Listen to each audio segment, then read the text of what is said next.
Welcome to In the Mouth of the Wolf podcast, conversations at the age of humanity, animality, and the world. This is a space where different disciplines meet: science, philosophy, art, and culture, each offering a way to look at how life connects and how we share this world. We'll also touch ecology, education, history, technology, artificial intelligence, because all of those shape the way humans, animals, and the planet coexist. Each episode brings voices from those different paths: researchers, practitioners, artists, storytellers too. Sometimes we'll be practical, sometimes reflective, always with the aim of expanding how we understand life across species and beyond. So step with me into the wolf's mouth, not a place of fear, but of curiosity, connection, and transformation. Let's explore together. And now, let's listen our intro and enjoy the episode.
In this episode, I'm going to talk with dear friend and colleague Kris Hill.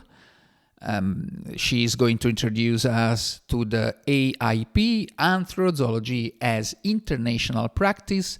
This is a very interesting conference upcoming, a student conference in human-animal studies. And here we are. Kris, welcome on the podcast.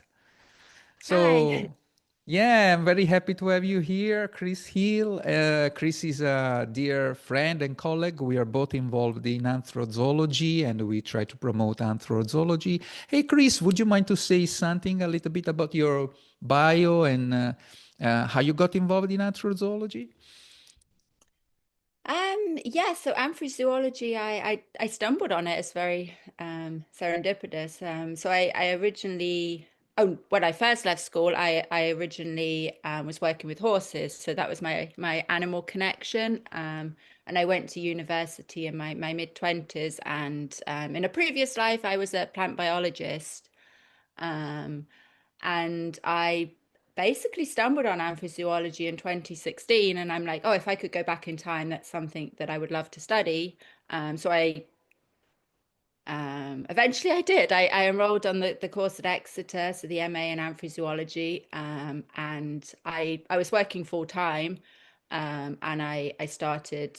Yeah, it was a hobby. It was fun, but it wasn't enough. So that kind of led to the whole new career change. And then I carried on and did the PhD in Anthrozoology at Exeter also, um, focusing on cat-human relations. So my research is primarily, about cat-human relations, cat cultures, but I'm interested in, human-animal interactions more generally. And I'm also now a trustee with the Society for Companion Animals. I'm involved in a couple of projects now that also involve street cats and dogs. So That's fantastic. That's fantastic. Thank you. And we should say also that anthrozoology, for those who are listening who are not so familiar with the term, is a very broad umbrella, is a very wide has a very wide spectrum of possibilities, right? And is a very multidisciplinary field of investigation and expression of human animal interaction and conflict across cultures and spaces. And in this particular regard, there is a wonderful and relevant conference upcoming. And this is also why I have Kris here on the podcast, because Kris is organizing alongside other colleagues and friends a conference in Anthrozoology. And Kris, would you mind to say something about this conference, the name, where that happens? It happens every year, and what are the contents, for example? Yeah. So I'm really excited to talk about this conference. So we initiated it in 2020. I think just at the beginning of my PhD journey. So everything was going online at that time. And yeah, we initiated it as a way to bring the community together. So to bring like-minded, very early career researchers together.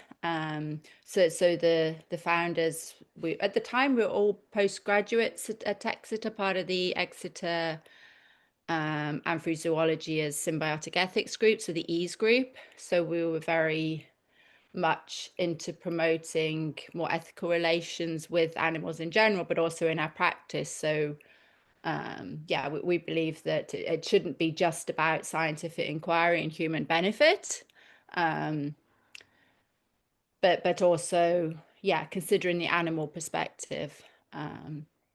So that's sort of our ethos, our grounding. And yeah, so the conference, we wanted to sort of showcase very early career researchers, show what is possible, and encourage, potential PhD students to consider studying human animal relations, but also to take this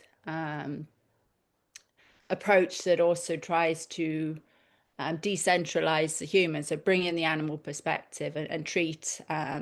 So I'm very much like, animals are not objects to be studied; they're sentient beings, and that we should consider their physical and emotional well-being in our studies.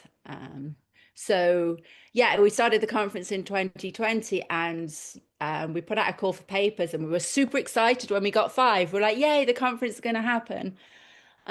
We have five presenters, and this is great. And I envisioned sort of maybe 30 people showing up. And then the week before, I think the first year, we got like 30 presentation applications to present. And that was like great, but Fantastic. very overwhelming. But it really demonstrates that, students are really enthusiastic about this subject.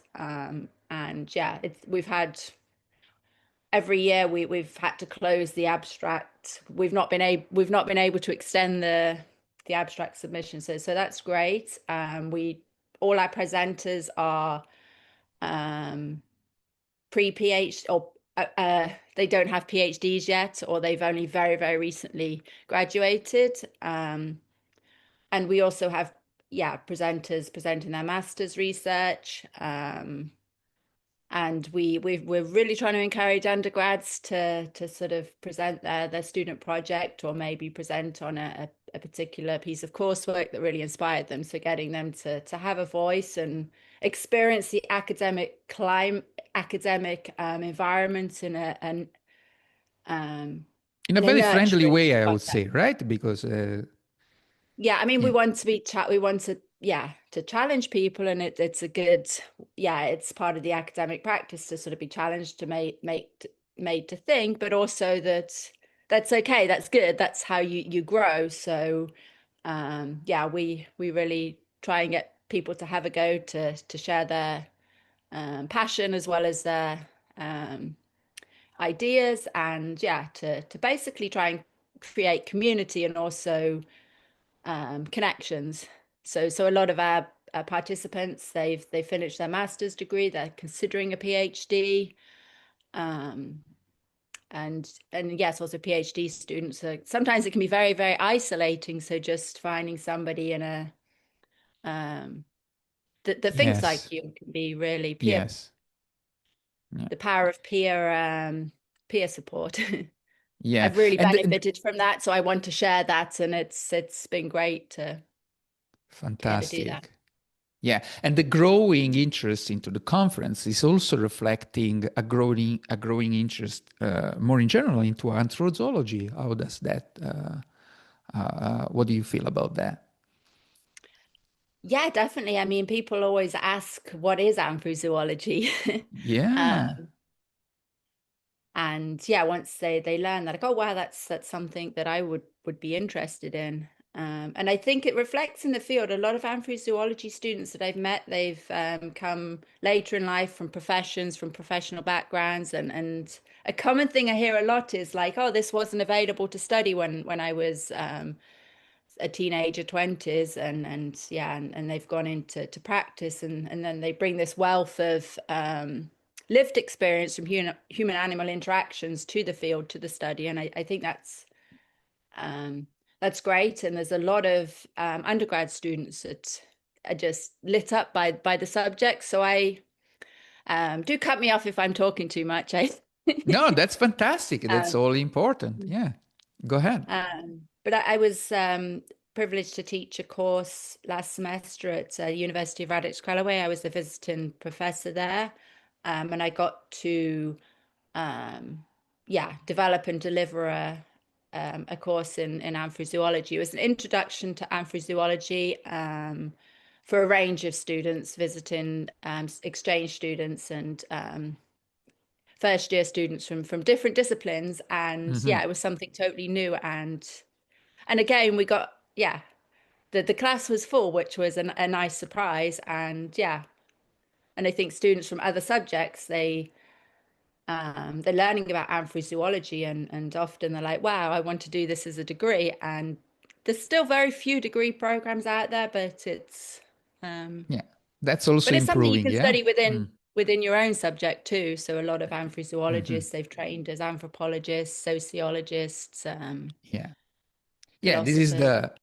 the interesting part of it, that there are anthrozoologists coming from very different backgrounds, right? And this is bringing a lot of interesting input to the picture, right? So the conference, when the conference happen, and it's online, is in presence, is in person, what about that?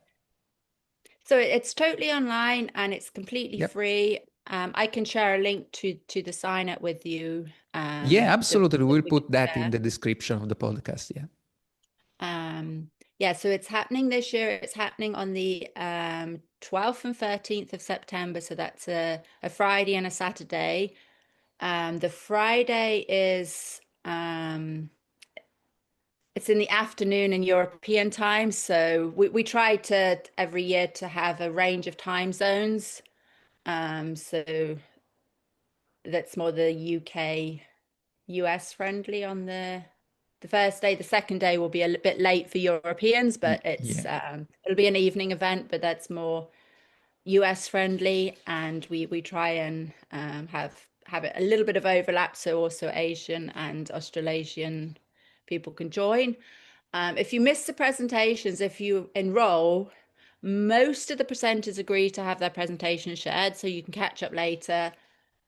We don't share the question and answer sessions, just because we want to encourage people to feel that they can ask what they think are stupid questions. Rarely they are stupid questions. They are not stupid questions, but Yeah. it's good to have that interaction where you don't feel that it's going to be shared. But the presentations themselves, mostly our presenters are happy to have them shared.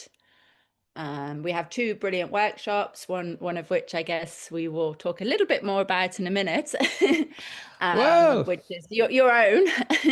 Yeah. And the other is a workshop from Sloth, which is a student journal that's recently been relaunched, initiated by the Animals and Society Institute, which I am a co-editor on. And this is a journal that publishes the work of undergrads and recent graduates up to 3 years. So yeah, they're going to talk about how to publish in that journal. But more generally, if people are interested in publishing, there'll be transferable things there. So that's on the Saturday, and we have a wonderful workshop on the Friday. um, Yay! zoo Yeah, Zoosomatics. yeah. So As thank you, Kris, Marco. yeah, thank you, Kris. Thank you for inviting. Actually, as Kris is mentioning, I will also propose a workshop in the conference.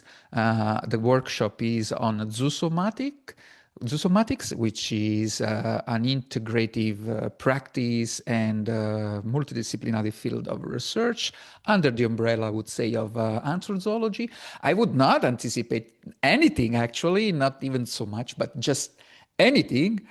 So those who are curious can just pop in the conference and participate to the workshop. As Kris said, all the presentation, most of the presentation will be presented, so you have will be recorded. Sorry, so you have no excuse to not subscribe to this wonderful conference from wherever in the world you are listening.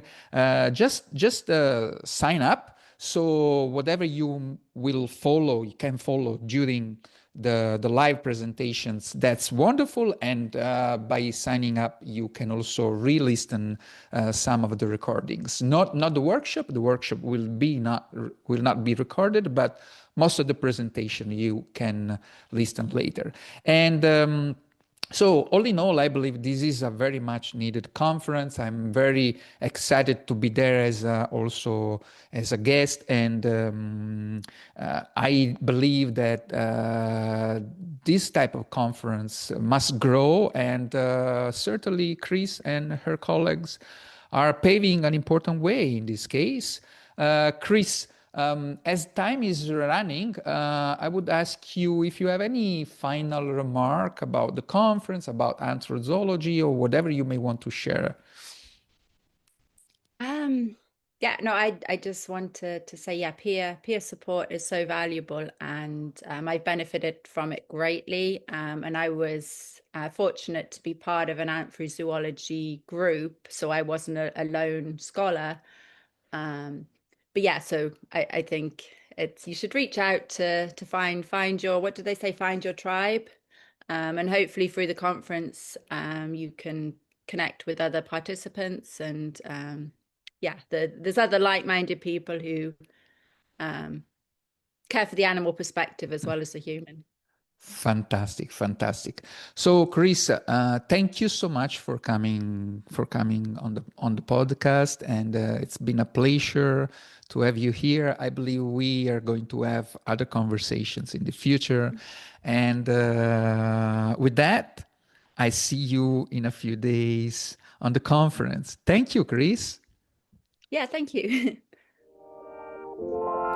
Please support this program by reviewing the podcast, by reviewing this episode, by writing a comment, by subscribing to the podcast, whatever platform you're using to listen.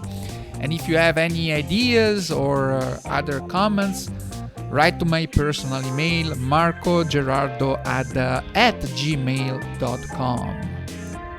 And if you wish to sponsor one or more episodes, you can become a supporter, a sponsor, or a co-author of the podcast, meaning that you can suggest and we can work together on a specific aspect you would like for more awareness to be generated, or a story you want to hear on this program.